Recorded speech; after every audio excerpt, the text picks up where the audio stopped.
Assalamu alaikum and welcome to yet another episode of Debate with me, Mehreen Khan. Pakistan کی آزادی کو اب 62 سال ہو چکے ہیں، لیکن اگر ہم اپنے ارد گرد دیکھیں تو ایسا لگتا ہے کہ ہماری جو نوجوان نسل ہے وہ کچھ مایوسی کا شکار ہے۔ سب جگہ لوگ باتیں کرتے ہیں، کوئی امریکہ جانا چاہتا ہے، کوئی کینیڈین امیگریشن کے پیچھے بھاگ رہا ہے، تو کیا ایسے حالات میں ہم اپنی نئی نسل سے کچھ توقعات رکھ سکتے ہیں؟ لیکن دوسری طرف دیکھیں تو تاریخ ہمیں یہ بتاتی ہے کہ جب تک نوجوان ایک ملک کو سیکریفائسز دینے کے لیے تیار نہیں ہوتے تو وہ ملک ترقی نہیں کر پاتے۔ یہی ہے ہماری آج کی ڈیبیٹ اور آج کی قرارداد ہے کہ آج کا نوجوان پاکستان کی ترقی کا خواب ممکن بنا سکتا ہے۔ تو ہمیشہ کی طرح we have 2 teams to debate this and on the green team اس قرارداد کے فیور میں بات کرنے کے لیے it's a great pleasure to welcome Faisal Qureshi, جو کہ پاکستانی میڈیا کے ایک مستند نام ہیں۔ ان کو کافی سال ہو چکے ہیں میڈیا پہ، یقیناً آپ سب ان کو پہچانتے ہیں۔ فیصل پروفیشن سے تو ایک الیکٹریکل انجینئر ہیں، لیکن انہوں نے اس کے علاوہ ایک نان پروفٹ آرگنائزیشن بھی شروع کی ہے، اس کا نام ہے the people's action movement, and apart from that he is also been a member of the high I Q society, in fact he was the founder of that of Mensa Pakistan. اور ان کا ساتھ دیں گے اسٹوڈنٹس کی نمائندگی کرتے ہوئے سید راحیل اختر، جو کہ محمد علی جناح یونیورسٹی میں MBA کر رہے ہیں مارکیٹنگ میں، ڈبیٹرز کے platform Pakistan debate council کی سپریم کمیٹی کے ممبر ہیں۔ And on the red team it's a great pleasure to welcome Aneeq Ahmed sahab, جو کہ ایک بہت ہی جانے پہچانے شخصیت ہیں۔ ناظرین اور سحر کے سماجی حلقوں کے لیے انیق احمد کا نام کسی تعارف کا محتاج نہیں ہے۔ Arts council of Pakistan Karachi کے اعزازی سیکرٹری ہیں اور آرٹس کاؤنسل کے بے شمار یادگار پروگرامز کے خالق بھی۔ اور ان کا ساتھ دیں گے Syed Faisal Karim, and he is a student at Karachi university. English میں وہ ماسٹرز کر رہے ہیں اور گزشتہ 17 سال سے ڈبیٹ کر رہے ہیں۔ لاتعداد انعامات انہوں نے حاصل کیے ہیں، اور فیصل بھی ڈبیٹ کاؤنسل کی سپریم کمیٹی کے ممبر ہیں۔ Let's give them all a warm round of applause.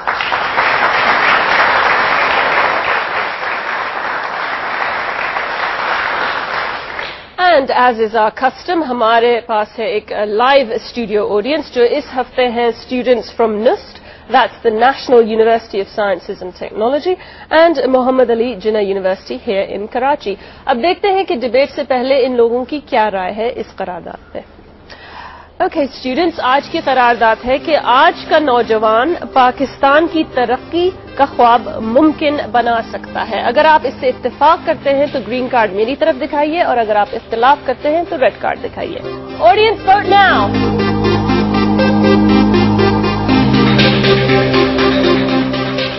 اچھا، so not surprisingly, a young audience has voted in favor of the motion. 95 to 5%. Red team, آپ کے پاس you've got quite a mountain to climb. Green team, آپ کی تو majority آپ کے ساتھ ہے ابھی، لیکن دیکھتے ہیں کیا ہوتا ہے۔ ڈبیٹ کا آغاز کریں گے گرین ٹیم، اینڈ سب سے پہلے راحیل اختر، آپ نے تو بہت سے انعام جیتے ہیں۔ we're looking forward to see how you propose this motion. آپ کے پاس 3 منٹ ہیں، 2 منٹ کے بعد بزر ایک دفعہ اور اینڈ میں 2 دفعہ ساؤنڈ ہوگا۔ Please start. ہم نے کبھی دنیا کو حماقت نہیں سمجھا، ہم لوگ کبھی غم کو تماشا نہیں کہتے، وہ لوگ بھی تو سنے میرے الفاظ کسی روز، جو لوگ نئی نسل کو اچھا نہیں کہتے۔ کسی بھی قوم کے مستقبل کا جب فیصلہ کرنا ہوتا ہے تو اس کی ماضی کی بنیاد پر، اس کے ماضی کے رویوں کی بنیاد پر کیا جاتا ہے، اور آج یہاں چونکہ بات ہو رہی ہے نوجوانوں کی، تو اگر ہم اس قوم کے نوجوانوں کی تاریخ دیکھیں، ان کا ماضی دیکھیں کہ ان کا رویہ کس طرح کا رہا، تو وہ نوجوان ہی تھے جنہوں نے تحریک پاکستان کے رہنماؤں اور قائد اعظم کی پکار پر لبیک کہتے ہوئے اس تحریک کا ہراول دستہ بن گئے تھے۔ وہ علی گڑھ یونیورسٹی کے وہ نوجوان طالب علم ہی تھے جنہوں نے قائد کے پیغام کو اور تحریک پاکستان کو بر صغیر کے ہر گھر میں پہنچا دیا تھا۔ اس پیغام کو وہ خود لے کر جاتے تھے، دروازے کھٹکھٹاتے تھے اور لوگوں کو اس تحریک کا پیغام پہنچایا کرتے تھے۔ تو سمجھنے کی بات یہ ہے کہ نوجوان کسی طبقے کا نام نہیں، نوجوان کسی فرقے کا نام نہیں، نوجوان نام ہے ایک کیفیت کا، ایک سوچ کا۔ یہ نوجوان ہی ہیں جو کسی بھی قوم کے مستقبل کے معمار ہوا کرتے ہیں، اور یہ بات وہ لوگ بھی جانتے ہیں جو آج ہم پر حکومت کر رہے ہیں۔ یہ بات وہ لوگ بھی جانتے ہیں جن کو ہم اپنا رہنما مانتے ہیں. یہی وجہ ہے کہ آج ہمارا کبھی کوئی سیاسی رہنما اپنے بال کالے کر کے خود کو نوجوان ثابت کرنے کی کوشش کرتا ہے, اور کبھی کوئی اپوزیشن رہنما اپنے بال لگوا کر خود کو نوجوان ثابت کرنے کی کوشش کرتا ہے.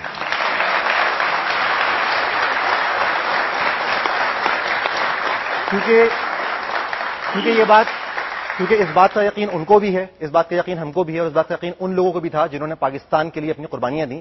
ہم بھی جانتے ہیں, وہ بھی جانتے تھے کہ ہم نوجوان, ہم باب جنت کی کلید, ہم فتح و نصرت کی نوید, ہم نشان آرزو, ہم جہان آرزو, ہم ایقان آرزو, ہم وجدان آرزو, کہ ہم میں پردہ عثمان بھی ہے, صدیق کا ایمان بھی ہے, عمر کا ولولہ بھی ہے, علی کا غلغلہ بھی ہے, ہم شمشیر حسین ہیں, ہم تفسیر حسین ہیں, ہم وطن کے پاس بھی ہیں, اور ہم ہی کامیاب و کامرابی ہیں. اور جب جب ہم نے اپنی اہلیت کا لوہا منوایا تو وہ علی معین نوازش ہی تھا کہ جس نے تعلیم کے میدان میں پاکستان کا پرچم سر بلند کیا, اور وہ بھی ایک نوجوان ہی تھا جس نے امریکی وظیفے کو ان کے سفیر کے منہ پر دے مارا تھا.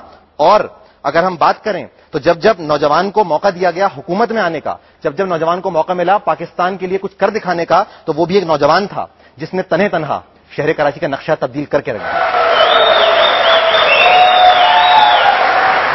اور بہت شکریہ راہیل کا for opening the debate in that eloquent fashion. اب دیکھتے ہیں کہ ریڈ ٹیم اس کا جواب کیسے دیتے ہیں. فیصل, آپ نے بھی بڑے انعامات جیتے ہیں. It's a real clash of the titans here. دونوں بہت اچھے ڈیبیٹرز ہیں, تو we look forward to your speech again. 3 minutes, please start. بہت بروقت ہوں, برمحل ہوں, کسی کے ظلم کا رد عمل ہوں, میرے خوابوں کو چھینا ہے کسی نے, میں سب کی بے حسی پر مشتعل ہوں, میرے لہجے میں سچ کا باغ پن ہے, میں پاکستان کی زندہ نسل ہوں. صدر علی وقار. میرے دوست نے بات کی آج کے نوجوان کی, تو پھر یہ بات یاد رکھیے گا کہ ہم آج کے نوجوان کی بات کر رہے ہیں, ہم کل کے نوجوان کی بات نہیں کر رہے. آپ نے بولا کہ علی گڑھ کے نوجوان, تو پھر آج کا یہ نوجوان علی گڑھ اور سر سید کے نام پر بننے والی جامعات میں کیا کرتا ہے, جائیے اور جا کر دیکھیے. پھر آج کا نوجوان پریم گلیوں میں اپنی جوانی کو ضائع کرتی ہے, وہ بھی جا کے دیکھیے. پھر آج کا نوجوان, آپ نے ذکر کیا علی معین نوازش کا, تو پھر ایسے کتنے نوجوان ہیں پاکستان میں جو علی معین نوازش کی طرح ہیں؟ 1% یا اس سے بھی کم. تو پھر آپ کا نوجوان یہ نہیں, آپ کا نوجوان وہ ہے جو سڑکوں پر گاڑیاں صاف کرتا ہے, پھول بیچتا ہے, اور آپ کا نوجوان کل کا مستقبل وہی ہے جو پھر ہر گلی اور کوچے میں چیزیں بیچ بیچ کر اپنی زندگی گزارنے پر مجبور ہے. آپ نے بات کی آج کا نوجوان اور پاکستان کا خواب. آپ جانتے ہیں پاکستان کا خواب کیا ہے؟ پاکستان کا خواب ہے نظام مصطفیٰ صلی اللہ علیہ وسلم. تو پھر کیا آج کا یہ نوجوان نظام مصطفیٰ صلی اللہ علیہ وسلم نافذ کر پائے گا, جو کچھے پہن کر گھومتا ہے, جس کے زبان پر گالی اور کانوں میں بالی ہوتی ہے؟ میرا نہیں خیال کہ اگر یہی نوجوان اسی طرح چلتا رہا تو پاکستان کا خواب پورا ہو سکے گا. پاکستان کسی خطے کا نام نہیں ہے, پاکستان نظام کا نام ہے, مذہبی نظام, سیاسی نظام, معاشی نظام اور ثقافتی نظام. کیا یہ آج کا نوجوان پاکستان کے ثقافتی اور سماجی نظام کو بہتر بنا سکتا ہے؟ وہ نوجوان جو ہالی ووڈ اور بالی ووڈ کو کی حرارتوں کو اپنی رگو پے میں بسا چکا ہو. میرا نہیں خیال کہ ایسے نوجوان کسی بھی ملک کی ترقی میں کوئی اہم کردار ادا کر سکتے ہیں. میں نا امید نہیں ہوں, کیونکہ نا امیدی کفر کی نشانی ہے. مگر بات صرف اتنی سی ہے کہ ہم جیسے نوجوان آخر کتنے ہیں؟ اگر ہیں بھی تو ان کا استحصال کیا جاتا ہے. جائیے اور جا کے ڈگریوں کو کچروں میں پھینکتا ہوا دیکھیے, پھر جائیے اور نوجوانوں کو نوکریوں کے مسائل دیکھیے, پھر جائیے اس نوجوان کو دیکھیے جو ایک ہی گھاٹ سے تھر کے دریا میں, گائے بھی اس گھاٹ سے پانی پیتی ہے اور وہ بھی وہ پانی پینے پر مجبور ہے. کیا آپ نے کبھی ایسے نوجوان کے پاس گئے؟ ایسے نوجوان کو کبھی آپ نے اپنی باتوں میں تذکرہ کیا؟ نہیں, آپ نے نہیں کیا. آپ ایک راگ الاپتے رہے, گا گی گو, ہو سکتا ہے, ہوگا. ہم آج کی بات کر رہے ہیں. اگر آپ ماضی میں گھومتے رہے یا مستقبل میں پروازیں لگاتے رہے تو یاد رکھیے گا کہ آپ آج کو بھول جائیں گے, اور اگر آپ آج کو بھول گئے تو پھر آپ پاکستان کو بھول جائیں گے.